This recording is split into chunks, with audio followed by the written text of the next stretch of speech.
All right, guys, I want to thank y'all for coming today. We're going to be talking about an action plan that we're going to be implementing over the course of the next year. And we're specifically going to be targeting student scaled score when taking the STAR Math assessment here at Alexandria Middle School. So I'm going to give you a lot of background information on that, strategies that we're going to be using, and kind of the timeline that we're going to look at for diving into the data and also revising certain portions of the plan as we go along. What's the purpose of this study? The purpose of this study is to really look at the data, but identify most of all strategies and best teaching practices that we can implement on or in intervention classes or in our standard mathematics classroom, just kind of across the board to help increase these scale scores as we're progress monitoring and getting to the end of the year assessment. So if we look at the data, we can see that over the past 3 years, from 2018 to 2020, there was actually only 1 year where the number of students that scored 2 grade levels below grade level at the beginning of the year decreased by the end of the year assessment. Now there are factors that play into that. We know that our scaled scores are kind of fluid numbers that move each year, so that is a factor, but it is consistent. So in 2018 was actually the last year that we decreased the number of students 2 grade levels or below by the end of the year. All right, so that's why we need these practices, these intervention methods in our classrooms to help try to increase this overall scale score. So things that I just want you to know going forward. What we want to see is 6th grade students here at Alexandria Elementary School for the 2021-2022 school year show a greater STAR Math by implementation of research-based best practices, including standard-based grading, blended learning, and data-driven intervention. All right. So a couple of terms that I really want you to know is, first of all, scaled score. That's going to be a numerical data that we gain from STAR Enterprise whenever the students take the STAR Math test. It's going to be a 3-digit number as compared to the grade level equivalent score that we normally look at. So we're really going to be able to see student progression or even regression very easily with these numbers. All right, but we do need to know that these numbers are fluid. So as we progress through the year, the numbers will move. So at times we may see students making progress, but it's just not quite the amount of progress that we're looking for. And that's really what this plan is all about.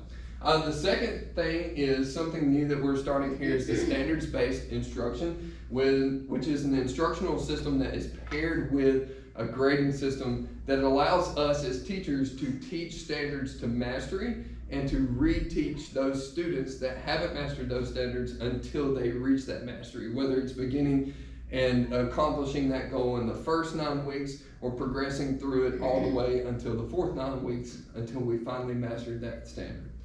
All right, and we'll talk more about those later on.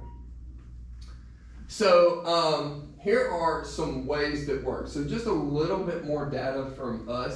So on average, over the past 3 years, we've seen students' scaled score grow from anywhere from 26 points all the way upwards to 58 scaled score points, which is a pretty wide margin. 30 points over the course of a year is pretty good, I would say.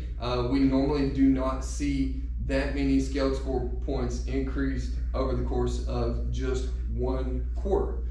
So that is pretty good over the course of a year, but it's something that we want to increase, because if we increase this means that we're gaining grounds on students that have deficiencies in mathematics. All right.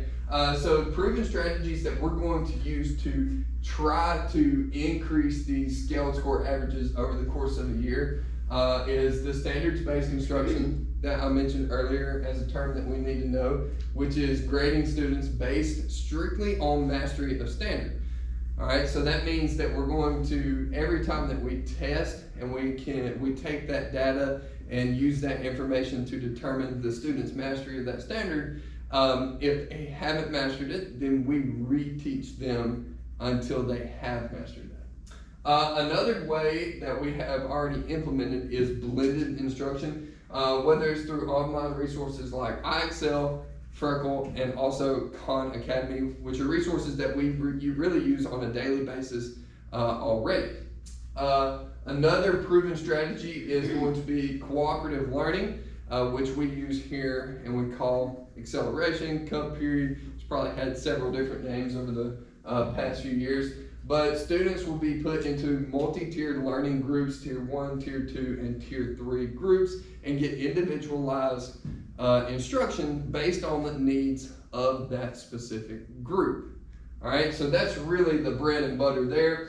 And then also another practice that we're implementing is co-teaching. So that's a lot of preparation on the teacher's part with planning lessons and teaching together, but it allows the students to have a greater perspective from two different people. All right, so the learning perspective may be different from one as compared to the other when co-teaching, which allows students to have the opportunity to implement whichever practice fits them the best.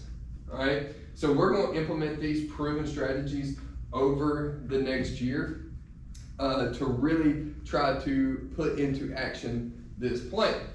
All right, so the last thing that we want to look at is the action plan itself.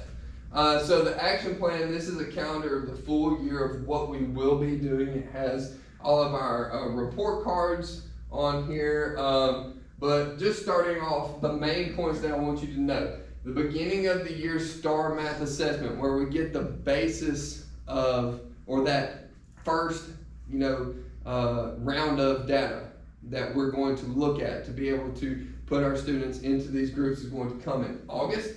And then we're going to have progress monitoring in October, December, and March.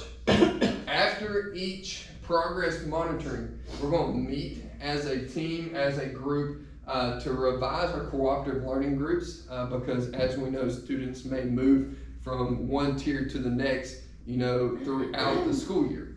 All right. By the end of the year, when we take the end of the year STARS math, will be in May, and then after we take that end of the year STAR math, we're going to come together as a team again and review student achievement before we leave. So we're going to look at, really what worked with our plan, how it worked, was it successful, and are there things that we need to change going forward?